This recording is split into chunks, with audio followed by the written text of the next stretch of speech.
다 같이 조학에 맞춰 묵도하심으로 주일 예배를 드리겠습니다.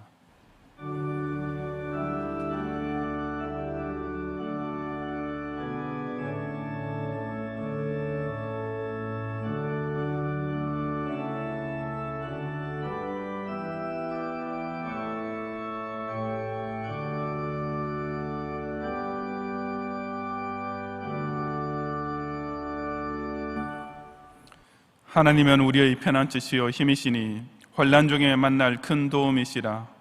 그러므로 땅이 변하든지 산이 흔들려 바다 가운데에 빠지든지 바닷물이 솟아나고 뒤놀든지 그것이 넘침으로 산이 흔들지라도 우리는 두려워하지 아니하리로다. 한 시내가 있어 나뉘어 흘러 하나님의 성 곧 지존하신 이의 성소를 기쁘게 하도다.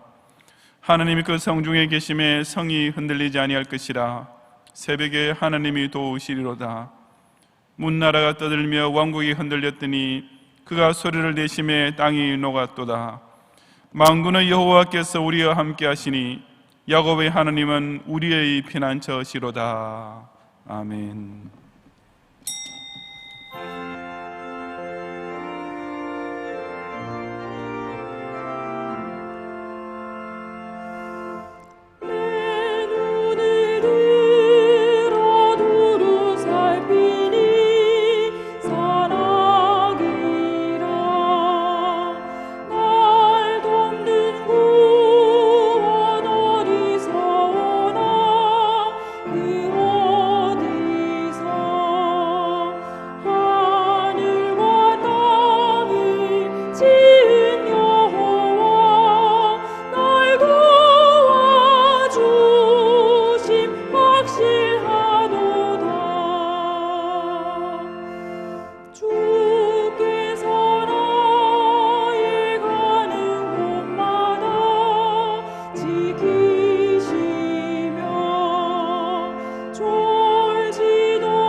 연약한 인생의 눈을 들어 산악을 두루 살피면서 도움을 간절히 바랄 때마다 졸지도 주무시지도 않고 깨어 계셔서 그 전능의 오른팔로서 선민 이스라엘을 지키시는 여호와 하나님께 큰 영광을 돌리옵니다.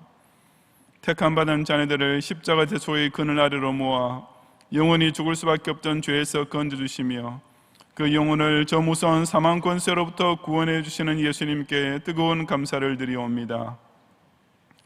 성도로 하여금 말세에도 원수 마귀의 온갖 시험을 이기고 더욱 교회의 모이기를 힘쓰게 하심으로써 낮에 해가 상시 못하고 밤의 달이 해치지 못하도록 그 출입을 내내 지켜주시는 성령님을 힘차게 송축하옵니다.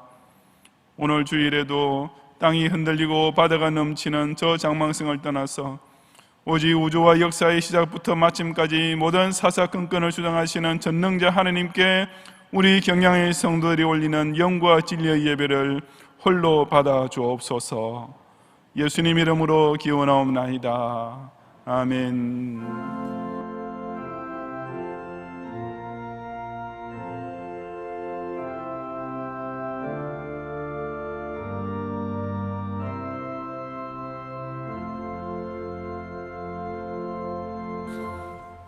사도신경으로 신앙 고백하겠습니다. 전능하사 천지를 만드신 하나님 아버지를 내가 믿사오며 그 외아들 우리 주 예수 그리스도를 믿사오니 이는 성령으로 잉태하사 동정녀 마리아에게 나시고 본디오 빌라도에게 고난을 받으사 십자가에 못 박혀 죽으시고 장사한 지 사흘 만에 죽은 자 가운데서 다시 살아나시며 하늘에 오르사 전능하신 하나님 우편 앉아 계시다가 저리로서 산자와 죽은 자를 심판하러 오시리라. 성령을 믿사오며 거룩한 공회와 성도가 서로 교통하는 것과 죄를 사하여 주시는 것과 몸이 다시 사는 것과 영원히 사는 것을 믿사옵나이다. 아멘.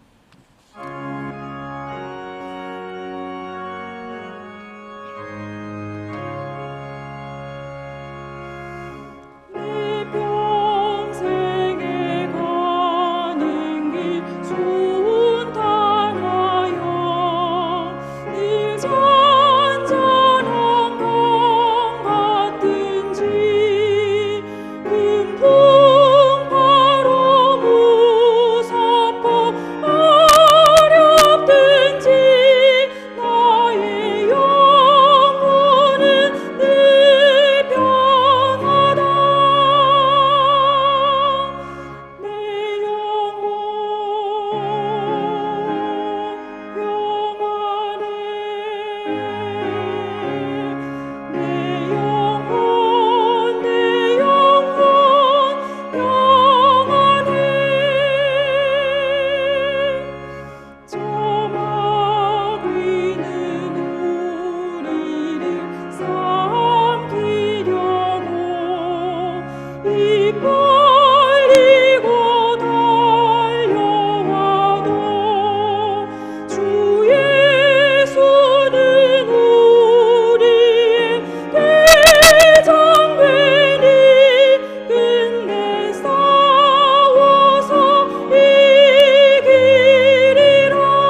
죄로 말미암아 창조주를 떠나고 타락으로 인하여 저주 가운데 사로잡히게 됨으로써 본질적으로 슬픔과 고통으로 점철된 나날을 살 수밖에 없던 인생이었지만, 그는 우리를 불쌍히 계시고 친히 화육 강세하시어 십자가 고난까지 대신 당하심으로써 이 주홍빛같이 보증할 길 없는 죄악을 깨끗이 씻음받고, 그 중생 이후에 남에는 평생 동안 그 어떤 어렵고 무서운 풍파가 닥쳐와도 세상에 알지 못할 신비한 평안 가운데 살게 해주시는 주님께 실로 모든 영광과 찬양을 돌려드립니다.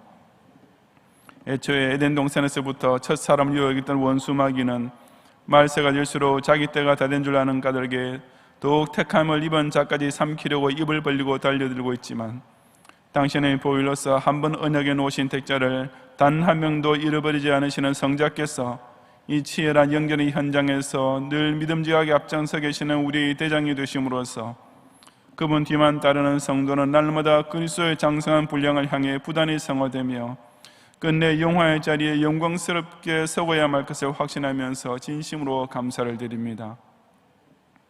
특히 우리 경양의 성도들 하여금 세계와 인류 역사를 통해 벌어지고 있는 온갖 잡다한 사사건건의 중심에 바로 이 위대한 하나님의 구속사가 줄기차게 진행되고 있음을 성경에 기록된 역사의 벽보를 통해 깨닫게 하시고, 이 높은 산성과 강력한 요새 같은 세계를 받은 교회를 중심으로 지난 46년 내내 선한 싸움을 담대히 싸우며 또한 어김없이 연전연승의 쾌거를 이루는 가운데 이제 생각만 해도 가슴이 설레는 희년을 3년 앞으로 바라보게 하심이 인하여 다시금 뜨겁게 감사를 올리옵니다.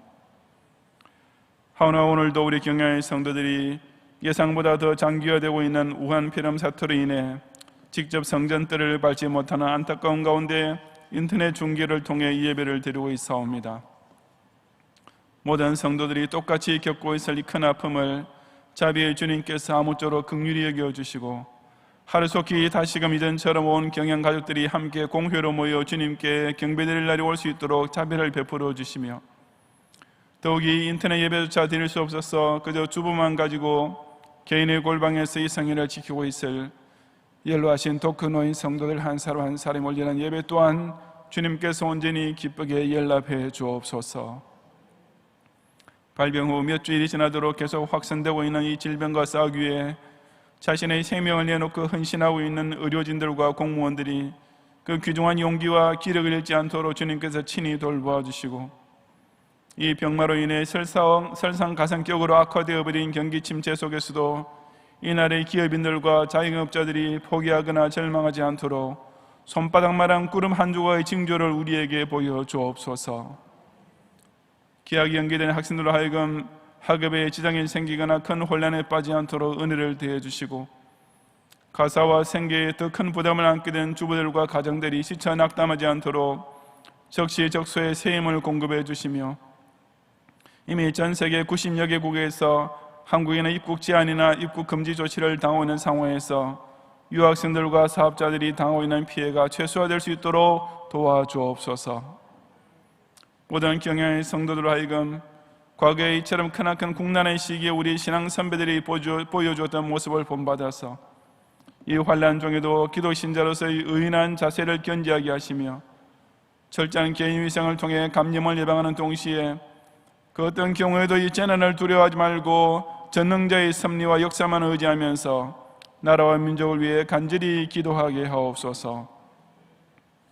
특별히 동아시아 지역의 선교적 교회들이 아예 예배 자체를 드리지 못하는 큰 어려움을 당하고 있사오니, 그 지역 선교사님들과 그 가족들과 현지 성도들의 건강과 안위를 당신의 눈동자처럼 지켜주시는 가운데, 이 환난 중에도 선교적 교회들이 조금 더 흔들리지 않고 오히려 내면적으로는 더욱 강력하게 결속되는 역사가 나타나게 하옵소서. 오늘 오전 10시에 역시 인터넷 중계로 주일학교 예배를 드렸던 경양의 영아, 유아, 유치원, 초등부 어린이들 심령을 하나하나 권념해 주시고, 그 젖먹이 어린아이들의 입에서 나오는 자녀과 함께 이 시간 경양의 중고대학생들과 청년들과 장년교우들이 비록 몸으로는 흩어져 있으나 마음으로 하나 되어 올리는 모든 찬송과 기도와 예물을 아벨의 제사처럼 향기롭게 받아 주옵소서. 그래야 아무쪼록 모든 경양의 성도를 하여금 지금 이 큰 풍파 또한 꼭 이겨내어 저 공중에 구름이 일어나며 큰 나팔이 울릴 그날 손을 높이 들고 주님을 영접함으로써 온갖 난리와 재난이 끊임없는 이 세상과는 달리 영원토록 조금도 진동치 아니할 저 하늘 아래에 다 함께 큰 기쁨으로 입성하게 해 주옵소서. 예수님 이름으로 기도드리옵나이다. 아멘.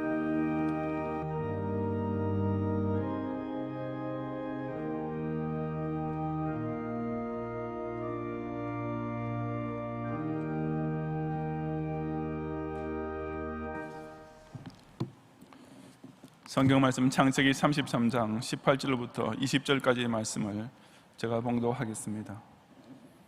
야곱이 밧단 아람에서부터 평안히 가나안 땅 세겜 성읍에 이르러 그 성읍 앞에 장막을 치고 그가 장막을 친 밭을 세겜의 아버지 하몰의 아들들의 손에서 베크시타에 샀으며 거기에 제단을 쌓고 그 이름을 엘로헤 이스라엘이라 불렀더라. 아멘.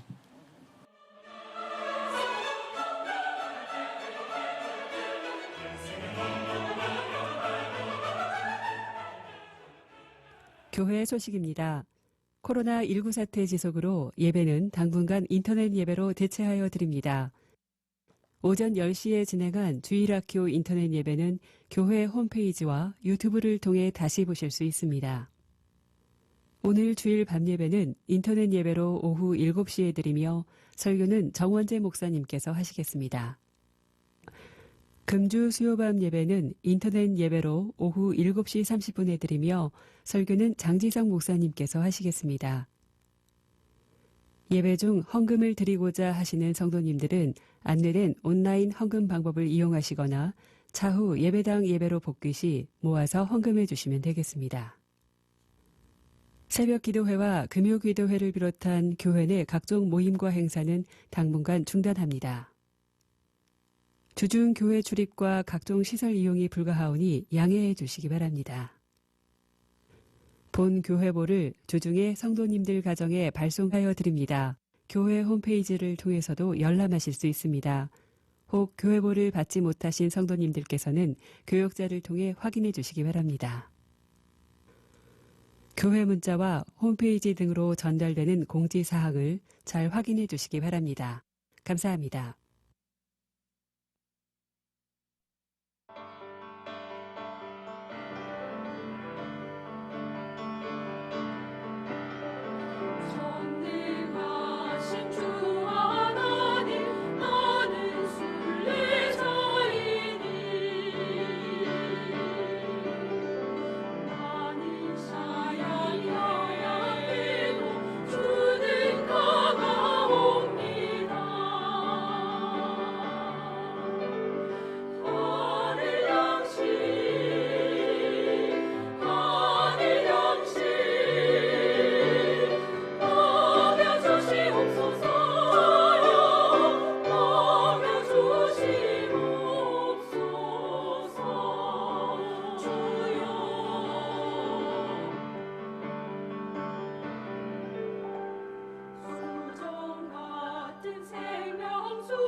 앞이 캄캄하다라든지 억장이 무너진다라는 말이 있습니다. 이것은 사람의 인생에 어떤 충격적인 일이 닥쳐왔을 때 그 말로 표현할 길이 없는 심정을 어떻게든 말로 표현해 보려고 하는 말입니다. 유명한 신앙의 선조 야곱에게도 바로 그런 일이 벌어지고 있었습니다. 그것은 그가 금지옥엽처럼 아끼고 귀여워하던 딸 디나가 강간을 당하게 된 사건이었습니다. 창세기 34장 1절과 2절에 그 불행하고도 충격적인 사건의 발단을 기록하기를, 레아가 야곱에게서 낳은 딸 디나가 그 땅의 딸들을 보러 나갔더니 히위 족속 중 하몰의 아들 그 땅의 주장 세겜이 그를 보고 끌어들여 강간하여 욕되게 하고 라고 했습니다. 야곱의 가족이 바단 아람으로부터 가나안으로 돌아와서 세겜에 정착하여 살고 있던 중 이제 막 성년에 이른 그의 딸 디나가 그 성읍 여자들은 어떤 패션 스타일의 옷을 입고 어떻게 놀러 다니는지를 구경하러 나갔다가 그만 불의의 성폭행을 당하고 말았던 것입니다. 물론 당사자에게도 엄청난 충격이었겠지만 야곱 역시 가슴이 찢어지는 듯한 고통이었을 것입니다. 문자 그대로 쥐면 꺼질세라 불면 날아갈세라 고이고이 길러온 귀여운 딸, 이제 시집갈 나이가 차서 그 사랑스러움이 최고조에 달한 딸이 어느 남봉꾼에게 걸려 그 몸을 더럽히게 되었으니 그 딸의 아버지가 받게 되는 충격과 괴로움이라 실로 말로 표현할 길이 없는 것이었습니다. 디나가 강간을 당함으로써 시작된 야곱의 역경은 거기서 그치지 않고 계속적인 악재로 파급되었는데 바로 그의 아들들이 살인범이 되어버린 것으로서 본문 다음의 34장에 그 전모를 기록하고 있습니다. 야곱의 가족 중에 자기 여동생이 당한 일을 듣게 된 그녀의 친오빠들, 즉 디나와 같이 레아를 통해 태어난 시몬과 레위는 그 원수를 갚기 위해 살인을 모의했습니다. 디나를 강간한 후에 결혼을 제의해온 세겜과 그의 아비 하몰의 말에 짐짓 응하는 척하면서 결혼식을 올리기 위해서는 먼저 세겜 집안의 남자들이 다 할례를 받아야 한다고 요청했던 것입니다.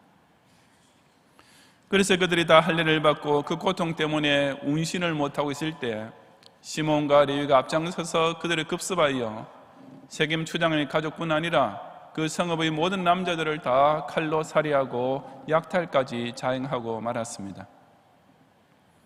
하지만 그저 복수심에 불타올라 혈기를 억제하지 못했던 아들들과는 달리 야곱은 그들이 저지른 일이 그 사태를 오히려 훨씬 더 악화시키고 만 것을 잘 알고 있었습니다. 안 그래도 가나안 땅에서 우거하는 자, 즉 본토인들의 눈치를 보며 살아야 했던 야곱 가족이었는데 이런 엄청난 살인까지 저질렀으니 이제 그들은 꼼짝없이 가나안 족속과 브리스 족속에게 악취를 내게, 즉 주변 이방 부족들과 적대 관계를 형성하게 되고 말았기 때문이었습니다. 창세기 49장 6절에 보면 야곱은 그 두 아들들이 저지른 일에 대하여 얼마나 진저리를 쳤던지 나중에 그가 죽기 직전에 가서도 시몬과 레위는 형제여 그들의 칼은 폭력의 도구로다. 내 호나 그들의 모의에 상관하지 말지어다. 내 영광아 그들의 집회에 참여하지 말지어다. 그들이 그들의 분노대로 사람을 죽이고 그들의 혈기대로 소의 발목 힘줄을 끊었음이로다 라는 저주의 유언을 남길 정도였습니다.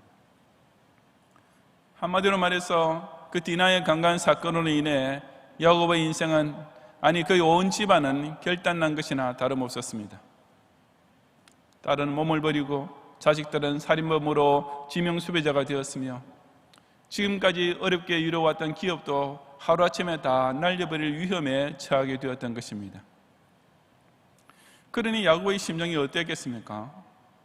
정말 하늘이 노랗고 세상이 거꾸로 뒤집히는 기분이었을 것입니다.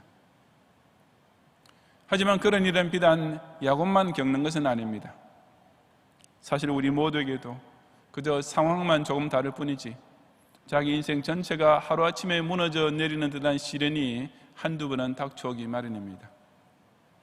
실제로 내 인생에서 일어날 수 있으리라고는 전혀 생각해 보지도 못했던 일, 아니 꿈조차 꾸어본 적이 없던 일이 그 어느 날 그야말로 예고도 없이 닥쳐와서 우리 삶을 한순간에 풍비박산을 냅니다.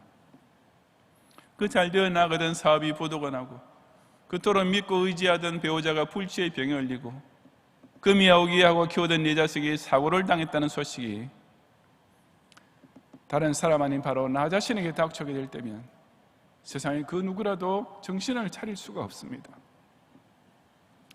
그저 신문 기사에서나 가끔 보았던 일, 영화나 텔레비전 드라마 속에서나 일어날 수 있는 것이라고 생각했던 일이 어느 아침에 일어나 보니 기가 막히게도 우리 눈앞에 현실로 터지고 있는 것입니다. 바로 이런 일을 당할 때 우리는 비로소 그때까지는 그저 귀로만 들어왔던 하늘이 무너지는 기분이라는 말이나 억장이 뒤집히는 듯한 고통이라는 말의 진짜 뜻을 이제는 머리부터 발끝까지 온 신경세포 하나하나를 통해서 느끼게 됩니다. 그런 충격적인 환란을 당하게 되는 사람에게는 항상 공통적인 질문이 뒤따르게 됩니다. 그것은 바로 왜 내게 이런 일이 생기는 것일까? 라는 의문입니다. 왜 사람의 인생에는 이처럼 고통스러운 역경이, 이런 무서운 재앙이 닥치게 되는 것일까? 라는 질문이라기보다는 원망의 한탄이 절로 나오는 것입니다. 지금 우리는 모두 다 그런 생각에 사로잡힐 수밖에 없는 대한민국 역사상 초유의 재난을 통과하고 있습니다.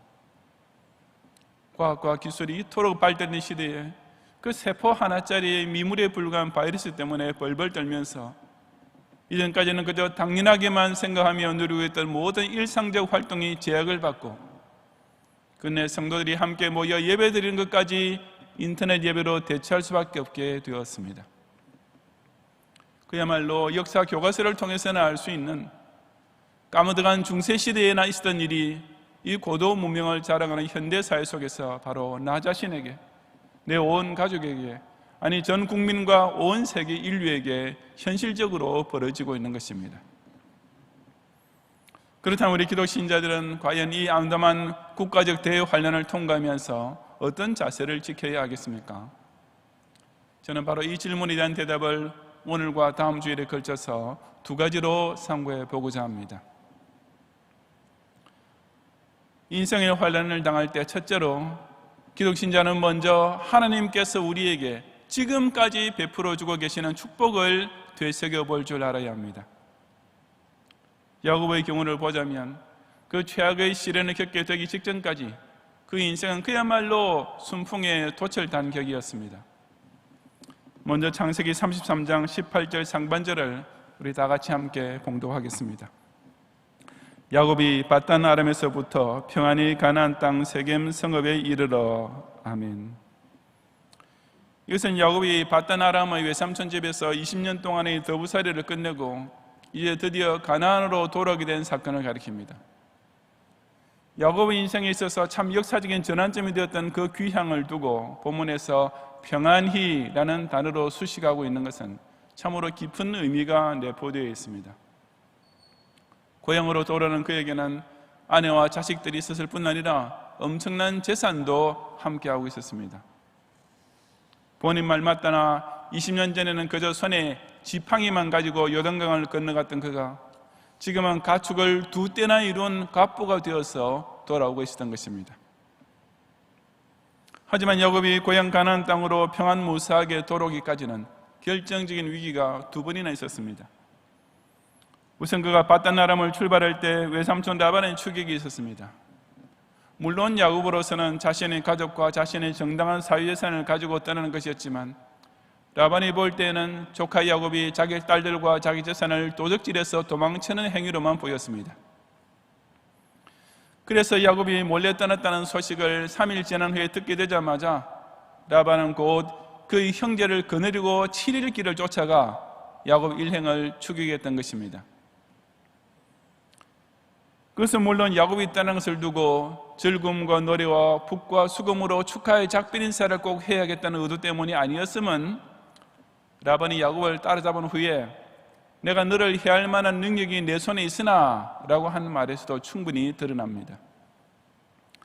그처럼 원래는 야곱을 잡아 죽이려고 뒤를 바짝 추격한 라반에게 하나님께서 바로 그 전날 밤에 나타나셔서 너는 삼가 야곱에게 선악간에 말하지 말라고 엄중히 사전 경고하셨기 때문에 라반은 결국 야곱에게 손가락 하나도 대지 못하고 말았던 것입니다. 그런 위기는 그가 가나안 땅에 도착이 됐을 무렵에도 또 한 번 더 찾아왔습니다. 바로 야곱 때문에 모든 축복권을 상실하고만 그 형 에서의 위협이었습니다.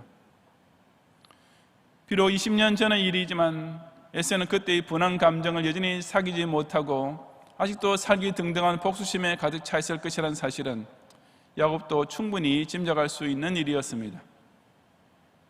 그래서 야곱은 에서가 400명을 거느리고 자기를 만나러 오고 있다는 소식을 듣자마자 심히 두렵고 답답한 지경에 빠질 수밖에 없었던 것입니다.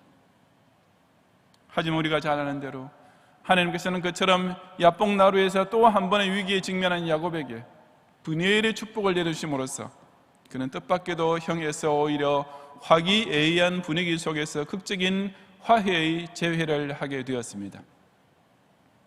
이처럼 야곱은 자신의 인생 황금기를 다 투자해서 쌓아왔던 것을 한순간에 몽땅 잃어버릴 수도 있었던 위기가 두 차례나 있었지만 순전히 하나님의 보호하심과 도우심 덕분으로 평안히 가나안 땅으로 문자 그대로 금이 환영하게 되었던 것입니다. 디나의 사건이 있기 직전까지 야곱이 누리고 있던 순탄스러운 인생은 이어지는 18절 하반절과 19절에 또 나타나는데 다 같이 함께 봉독하겠습니다. 그 성읍 앞에 장막을 치고 그가 장막을 친 밭을 세겜의 아버지 하몰의 아들들의 손에서 베크시타에 샀으며 아멘. 이것은 야곱이 그곳에 잠시 머무른 것이 아니라 아예 정착하게 되었음을 가리킵니다. 그는 세겜 성읍 부근에 자신의 장막을 쳤을 뿐 아니라 그 장막터에 해당되는 밭을 원래 그 땅 주인인 세겜 사람들로부터 베크시타 은 100개를 지불하고 매입을 했습니다. 잠시 머물 예정이었다면 그렇게 정식으로 부동산까지 사들일 필요는 없었을 것이므로 야곱은 가나안 땅 중에서도 바로 이 세겜을 자신의 영원한 거주지로 삼을 작정이었던 것이 분명해 보입니다. 하여튼 그 일도 순조로웠습니다. 가격 흥정도 적당한 선에서 이루어졌고 우선 등기 이전 비슷한 법적 수속도 순탄하게 진행되었습니다. 세겜 사람들이 자기네들로서는 이방인에 해당되는 야곱에게 그 땅을 순순히 팔았다는 것은 일종의 영주권을 허락해 준 것이나 다름없었습니다. 즉 야곱은 그 세겜성 부근에 땅을 사고 장막을 세움으로써 안정된 가정생활을 확보함과 동시에 자신의 목축업을 더욱 본격적으로 확장할 수 있는 사업의 기반까지 잡게 되었던 것입니다. 실로 이 시점에 이르러서 야곱의 남은 인생은 저 푸른 초원 위에 그림 같은 집을 짓고 사랑하는 우리님과 한 백년 살고 싶소라는 옛날 유행가 가수처럼 모든 사람이 꿈꾸고 있는 행복한 생을 향한 탄탄대로가 활짝 열린 것이나 다름없어 보였습니다. 이처럼 만사가 그야말로 범사에 형통하게 돌아오고 있었으니 야곱의 신앙생활 역시 그저 은혜에 충만할 수밖에 없었습니다. 그것이 그 본문 20절에 기록된 사실인데 다 같이 함께 봉독하겠습니다. 거기에 제단을 쌓고 그 이름을 엘 엘로헤 이스라엘이라 불렀더라. 아멘. 그는 세겜성에 자기 살 집만 지은 것이 아니라 제단까지 아예 하나 새로만 쌓았습니다. 그 제단은 야곱 자신뿐 아니라 그의 가족들과 또한 그에 속한 모든 식솔들이 정기적으로 하나님께 예배를 드리기 위해 세운 것이었음이 분명합니다. 그렇다면 그것은 오늘날로 치자면 온 교인들이 다 한 가문에 속한 교회를 하나 세우고 자체 예배당까지 지은 것이라 할 수 있을 것입니다. 그런 후에 야곱은 그 제단에 이름까지 하나 붙였는데 바로 엘 엘로헤 이스라엘이라는 것이었습니다. 그 뜻은 관주 성경에 표시되어 있듯이 하나님은 이스라엘의 하나님이시다 라는 의미입니다. 우리가 유의해야 할 점은 여기의 이스라엘의 하나님이라는 말이 언뜻 우리 머리에 자동적으로 떠오르는 이스라엘 민족의 하나님이라는 뜻이 아니라는 사실입니다. 이 이스라엘이라는 명칭은 이스라엘 민족을 가리키는 고유 명사이기 전에 먼저 야곱의 새 이름입니다. 야곱이 얼마 전에 야복나루에서 밤새도록 기도로 씨름하면서 허벅지 관절이 위골될 정도로 간절히 달라붙은 끝에 하나님께서 내 이름을 다시는 야곱이라 부를 것이 아니요 이스라엘이라 부를 것이니 이는 내가 하나님과 및 사람들과 겨루어 이겼음이니라고 하시면서 그에게 주셨던 축복의 새 이름이 바로 이스라엘인 것입니다. 그렇다면 이 엘로헤 이스라엘이라는 명칭은 아주 쉽게 풀이하자면 하나님은 곧 나 야곱의 하나님이시다 라는 말이나 마찬가지였습니다. 이것은 정말 보통 일이 아니었습니다. 지금까지 야곱은 베델 하나님의 집이라든지 브니엘 하나님의 얼굴 등과 같은 언어의 명칭들을 지명으로만 지어왔습니다. 그런데 이번에는 자기가 세우는 가족교회의 간판을 아예 하나님은 나 이스라엘의 하나님이신 교회라고 써붙인 것입니다. 만약 이런 일이 오늘날 있었더라면 어떻게 되었겠습니까? 어느 목사가 개척교회를 세우면서 자기 이름을 따라서 아무개 목사의 하나님의 교회라고 교회 이름을 지었다면 당장 노회로부터 징계 내지는 목사 면직까지 당하게 될지도 모릅니다. 야곱이 자기가 세운 제단에 바로 그런 식의 이름까지 지어 붙인 것은 그가 그 시점에 영적으로 얼마나 은혜가 충만했는지, 그 얼마나 복에 겨운 삶을 누리고 있었는지를 잘 반증해 주는 것이 아니겠습니까? 그는 자신이 바단 아람을 떠나 가나안의 세겜에 정착하게 되기까지 연이어졌던 모든 순조로운 과정에 대해 지극히 만족했음에 틀림없습니다. 외삼촌 라반과의 무난한 작별, 형 에서와의 극적인 해후, 세겜 성읍에서의 합법적인 정착 등 그야말로 만사 형통하게만 보이는 자신의 현실을 돌아볼 때 정말 하나님은 야곱 자신을 위해서 모든 것을 다해 주시는 하나님이라는 고백이 절로 나오지 않을 수 없었습니다. 비록 34장에 와서는 그처럼 충격적인 시련과 역경을 맞이하게 됐지만 바로 그 직전까지 이처럼 야곱은 모든 면에서 세상 그 누구도 부럽지 않을 행복한 삶을 누리고 있었던 것이었습니다. 바로 이것이 우리 성도가 어려운 환난을 당하게 될수록 제일 먼저 상기해야 할 사실입니다. 예수님께서 말씀하셨듯이 하나님께서는 그 해를 악인과 선인에게 비추시며 비를 의로운 자와 불의한 자에게 내리시는 분이십니다. 즉 하나님께서는 신자든지 불신자든지 간에 그 인생 전체를 일방적인 복이나 일방적인 환난으로만 채우지는 않으시는 분이십니다. 다시 말해서 하나님께서 신자라고 해서 그의 평생을 내내 좋은 일만 생기도록 섭리하시는 법은 결코 없는 것입니다. 그럼에도 불구하고 저와 여러분은 자신에게 충격적인 환난이 닥치면 왜 내게 이런 일이 생기나? 라는 질문부터 먼저 합니다. 그런 질문을 바꾸어 말하자면 왜 하나님께서는 내 인생에 항상 좋은 일만 벌어지게 하지 않으시고 이렇게 나쁜 일이 생기게 하시는가? 라고 항의하는 것이나 다름없습니다. 하지만 다시 한번 생각해 보시기 바랍니다. 과연 그런 질문이 정당한 것이겠습니까? 과연 내 인생이 항상 형통해야 마땅하고 매사에 잘 되기만 해야 당연한 것이겠습니까? 도대체 우리가 무슨 근거로, 도대체 저 여러분이 하나님 앞에서 무엇이 그리 잘난 것이 많다고 그런 소리를 할 수 있다는 것입니까? 내가 왜 이런 괴로움을 당해야 하나라는 질문을 하기 전에 왜 내게 좋은 일만 생겨야 할까라고 그 질문을 바꾸어서 해보시기 바랍니다. 우리에게 좋은 일만 생겨야 할 이유는 사실상 아무것도 없습니다. 하나님께서 우리에게 무슨 빚을 지신 것이 하나라도 있습니까? 하나님 편에서 우리에게 무슨 은혜나 축복으로서 꼭 갚아주셔야만 할 어떤 공로를 우리가 하나님 앞에서 먼저 쌓아놓은 것이 조금이라도 있습니까? 우리는 하나님께 아주 당연한 듯이 내게 복 주시기만을 늘 요구하겠지만 조금만 곰곰이 따져보면 하나님께서 저 여러분에게 만사를 형통하게만 해주실 아무 이유도 아무 의무도 없습니다. 그런데 도대체 무슨 낯으로, 도대체 어떤 양심으로 하나님 왜 제 인생을 매일매사에 그저 좋은 일로만 가득 채워주지 않으십니까? 라고 감히 말할 수가 있겠습니까? 그에 비하여 우리 인생에 오로지 나쁜 일만 생겨할 까닭은 얼마든지 많습니다. 저와 여러분 모두는 날 때부터 죄인이었습니다.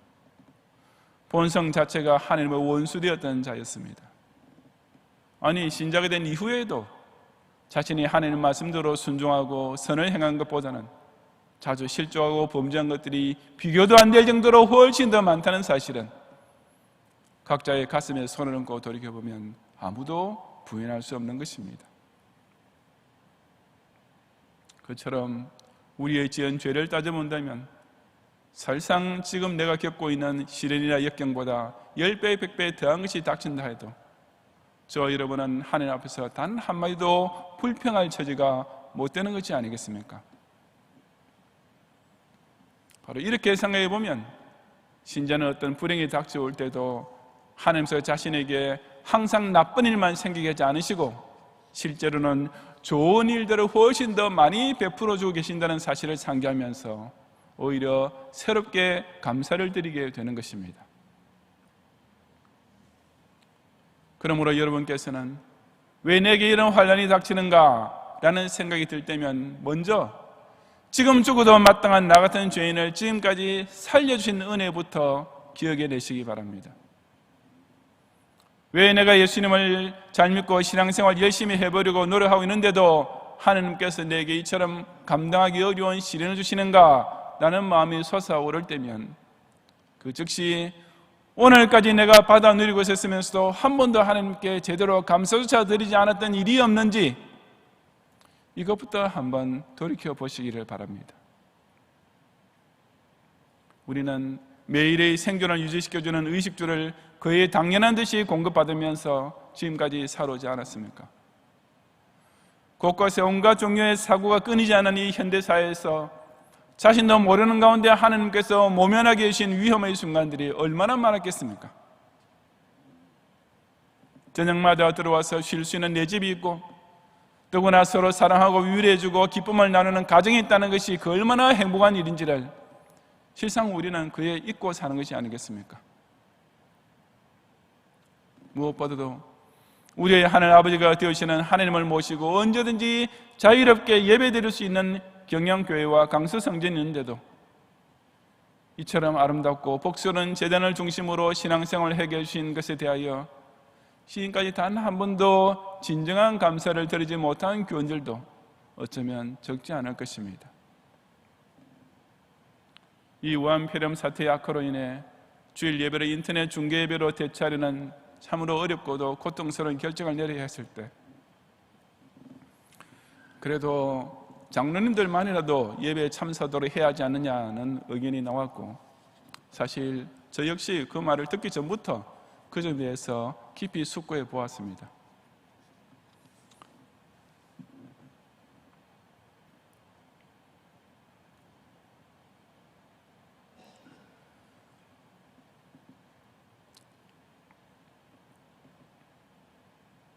하지만 지금 경양교회 성도들 중에서 오늘 주일만 해도 이 시간에 이 강서 성전 안에 들어오고 싶은 생각이 간절하지 않은 사람이 단 한 명이라도 있겠습니까? 그 안타까운 마음은 장로나 일반 성도나 조금이라도 차이가 없을 것입니다. 실제로 지난 주일 예배 때만 해도 우리 교회 성도 중 한 분은 아무도 예배당 안에 들어올 수 없는 줄을 잘 알고 있으면서도 너무나 안타까운 마음에 그저 이 강서성전을 바깥으로만 한 바퀴 돈 후에 집으로 돌아가서 예배를 드린 분도 있다고 합니다. 그래서 저는 장로님들 역시 이 아픔을 성도들과 똑같이 나누는 것이 옳겠다는 생각에 오늘 주일도 역시 오직 교역자들과 꼭 필요한 직원들과 순서나 진행을 맡은 성도들만 모여서 이 인터넷 중계 예배를 드리고 있습니다. 모든 성도들과 장로님들뿐 아니라 저희 교역자들과 교회 직원들도 꼭 마찬가지로 우리는 이런 환난을 겪게 됨으로써 그동안 주일마다 이 강성 성전에 온 경양 가족이 모여서 마음껏 예배를 드릴 수 있다는 사실이 그 얼마나 크고도 특권적인 축복이었는지를 절실히 깨닫고 있는 것입니다. 그러니 제 아무리 충격적인 시련이나 재난을 맞게 된다 해도 우리 기도 신자 입에서는 결코 원망이나 저주의 말이 단 한마디도 나올 수 없지 않겠습니까? 건국일에 최악이라 할 만한 병마의 재앙이 우리나라와 우리 교회와 내 가정에 노도와 같이 덮쳐온 이 환난의 때에도 하나님 왜 우리에게 이런 일이 벌어지게 하십니까? 라고 항의하기에 앞서 지금 우리가 당하게 된 이 한 가지 나쁜 일보다 지금까지 우리에게 베푸르신 좋은 일들이 이루 셀 수 없을 정도로 넘친다는 사실부터 먼저 기억해내는 가운데 그 많은 복과 무한한 은혜에 대해 여태껏 진심으로 감사드리지 못하고 살아왔던 것을 실로 부끄럽게 여기면서 회개하는 저와 모든 성도들이 되시기를 바랍니다. 성도 여러분, 이사야 선지 역시 그런 체험을 하지 않았습니까? 그는 조국 유다의 비참한 현실을 두고 너희의 땅은 황폐하였고 너희의 성읍들은 불에 탔고 너희의 토지는 너희 목전에서 이방인에게 삼켜졌으며 이방인에게 파괴됨같이 황폐하였고 딸 시온은 포도원의 망대같이 참외밭의 원두막같이 에워싸인 성읍같이 겨우 남았도다 라고 애통하면서도 곧 이어지는 다음 구절에서는 놀랍게도 만군의 여호와께서 우리를 위하여 생존자를 조금 남겨두지 아니하셨더라면 우리가 소돔 같고 고모라 같았으리로다 라고 고백했습니다.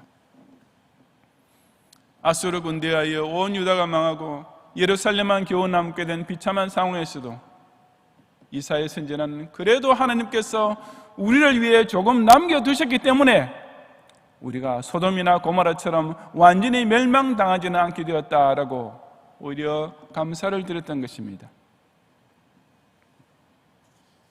하나님께서는 분명히 신자들에게도 환난을 주십니다. 하지만 너무 심하게 주시면 우리가 견뎌내지 못할 것을 아시는 까닭에 그저 감당할 수 있을 만큼만 허락해 주십니다. 하나님께서는 성도의 인생에도 때로는 충격적인 재난이 발생하도록 하십니다. 하지만 그보다는 당신의 자녀들에게 가장 좋은 것을 훨씬 더 많이 주실 뿐 아니라 그 역경조차 결국은 처음보다 나중 것이 더 창대케 되는 연단의 과정이 되도록 오묘하게 섭리하고 계시는 것입니다. 왜냐하면 하나님은 바로 엘로헤 이스라엘, 저와 여러분의 하나님 아버지이시기 때문입니다. 10가지 복을 받고 있으면서도 한 가지 환난이 닥치면 그 10가지 복은 깡그리 잊어버리고 하나님께 오로지 불평과 원망만 하기 쉬운 것이 모든 사람의 본성이며 실제 반응이기도 합니다. 하지만 적어도 하나님 아버지의 자녀된 성도라면 그래서는 결코 안 됩니다. 우리는 이런 충격적인 환난을 당했던 야곱이 바로 축복의 대명사와 같은 선두였음을 기억해야 합니다.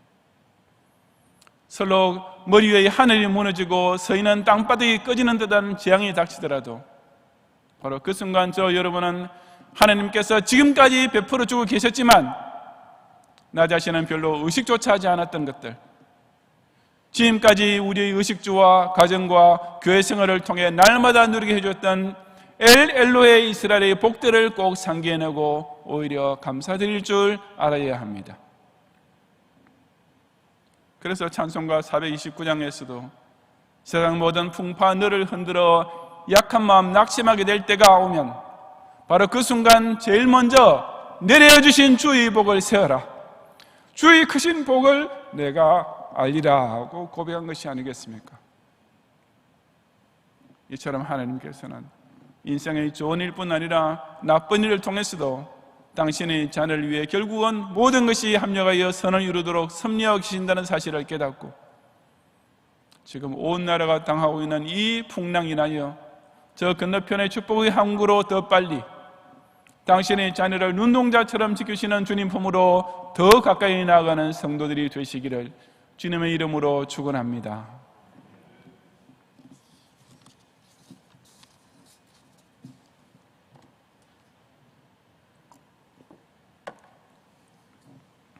기도하겠습니다. 온 유다가 황폐되고 예루살렘 성까지 무너지는 환난 중에서도 당신의 택하신 남은 자를 보존해 주셨고 갈릴리 바다를 죽음의 공포로 몰아넣은 광풍 중에도 당신이 사랑하시는 제자를 위해 친히 물 위로 걸어오셔서 그들에게 안심하라 하느니 두려워 말라고 위로해 주셨던 주님, 오늘 우리가 처하는 환난 중에도 그 선하신 하나님께서 여전히 살아계실 뿐 아니라 바로 내 곁에 더 가까이 다가와 주시는 것을 확신하면서 진심으로 감사와 찬양을 올려옵니다. 정말 우리 주변의 모든 일상생활이 파괴되고 현대인의 인생에 있어서 부동의 기반이라 여겨졌던 일들이 아예 뿌리부터 흔들리고 있는 이 엄청난 재난이 우리 눈앞에 벌어지고 우리 피부에 와닿고 있는 때에 경향의 성도를 하여금 오히려 이 환난의 시기를 통과하게 됨으로써 하나님 아버지께서 지금까지 내게 그 얼마나 무한한 은혜와 셀 수 없는 복을 베풀어 주셨는지를 이제라도 돌이켜보게 하옵소서. 하루 세끼 식사를 거를 일이 없었고 아예 생존 자체에 대해서는 그 어떤 걱정도 해보지 않고 지나왔던 날들이 실로 우리가 봤던 아람을 떠난 날부터 오늘에 이르기까지 오직 전능자께서 평안히 인도해 주신 덕분임을 깨닫고 하루도 빠짐없이 직장생활 힘들다고 돈 없어 살기 어렵다고 원망했던 자신의 모습을 부끄럽게 돌아보게 하옵소서.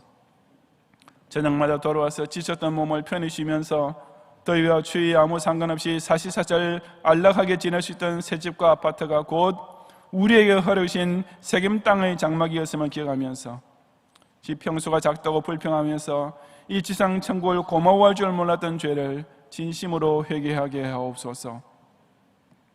무엇보다도 신앙과 집회의 자유가 보장된 자유민주주의 국가에서 이 1만 평에 달하는 강서상전의 예배당과 교육실과 운동장과 실내체육관과 식당과 주차장의 공간을 우리의 예배생활과 자녀의 신앙교육과 선한 일의 봉사와 성도 간의 사랑의 교제를 위해 마음껏 사용할 수 있던 것이야말로 오로지 경영인에게만 주어진 실로 엄청난 엘로헤 이스라엘의 특권이었음을 이제야 절실히 깨닫게 되었사오니 주님께서 인자를 베푸셔서 우리의 하여금 다시 이전에 함께 예배를 드릴 수 있게 해준 날이 오면은 정말 이전보다 더욱 모이기를 사모할 것을, 더욱 모이기를 사모에 힘쓸 것을 굳게 서운하는 모든 경영인 한 사람 한 사람이 되게 해 주옵소서. 경영과 권속들로 하여금 이처럼 세상 풍파가 우리를 거칠게 흔들 때일수록 지금까지 내리신 복들을 세워보면서 그 감사의 제목을 단어로 하나하나 빠짐없이 묶어가는 가운데 주님께서 이미 예배해 놓으셨을 큰 기쁨의 날을 하루속히 맞이하게 해 주옵소서. 예수님 이름으로 기도드리옵나이다. 아멘.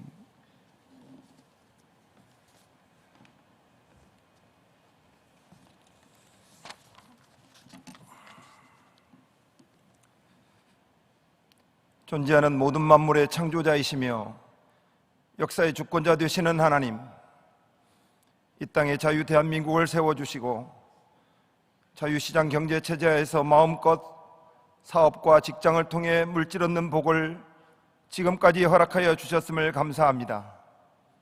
하나님, 우한 폐렴의 확산과 실패가 입증된 독재 사회주의를 추구하는 어리석은 무리들이 저 세상을 만난 듯이 기고만장하는 참으로 위태하고 어려운 대한민국의 현실 가운데서도 우리 경영의 성도님들의 영육의 건강과 경제 활동들을 주님께서 안보하여 주셨음을 다시 한번 감사합니다.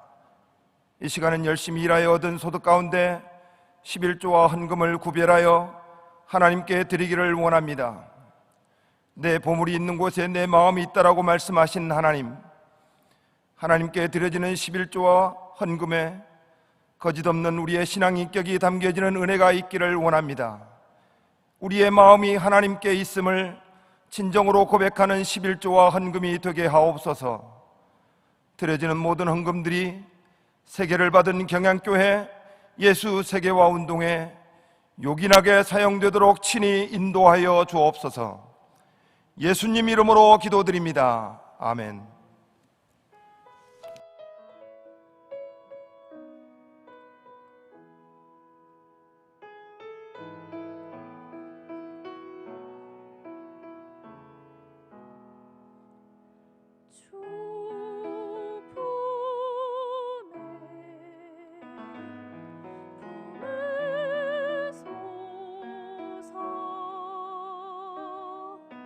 늘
기도하겠습니다.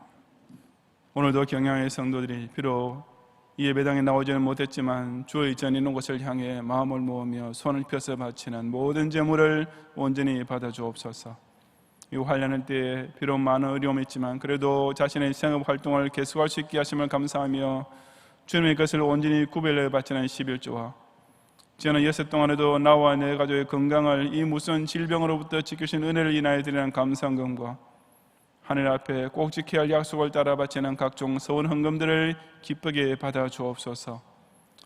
아무리 지금의 세상은 두려움과 혼란에 빠져 있어도 그 중심에는 여전히 하나님의 위대한 구속사가 줄기차게 진행되고 있음을 기억하면서 평화시대를 사는 몫을 다하기 위해 드리는 선교 헌금과 신학교 후원 헌금과 별들 학교 후원 헌금을 연락하시고 또한 이 평파 뒤에 기다리고 있는 신년의 소망을 더욱 간절히 바라보며 바치는 비전 헌금까지 당신의 금향로에 사루어 주옵소서.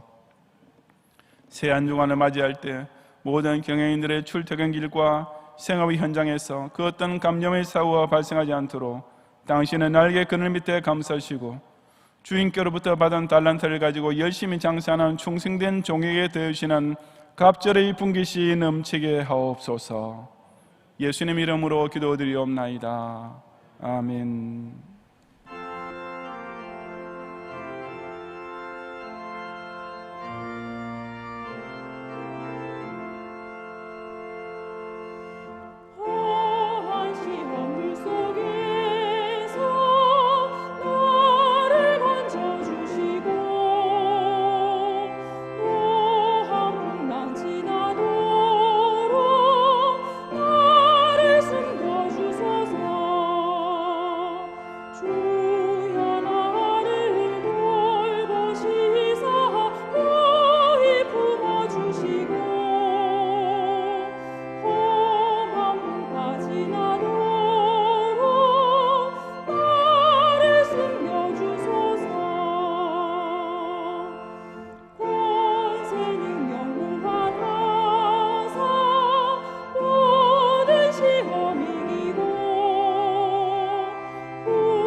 예수 그리스도의 은혜와 하나님의 사랑과 성령님의 인도와 보호하심이 아직은 끝이 보이지 않는 이 병마의 재난을 통과하는 중에도 오히려 지금까지 하나님께서 내게 베풀어 주신 스스로는 그저 평범하고 당연하게만 여겼지만 사실에서는 참으로 특별하고 귀중한 엘렐로헤 이스라엘의 많은 복들을 세워봄으로써 이제라도 진심으로 감사의 단을 하나도 빠짐없이 모으는 가운데 이 험한 풍파 뒤에 기다리고 있는 평안의 폭우를 함께 맞이하기 원하는 모든 경영의 성도들 위해 이제로부터 영원히 함께 있을지어다.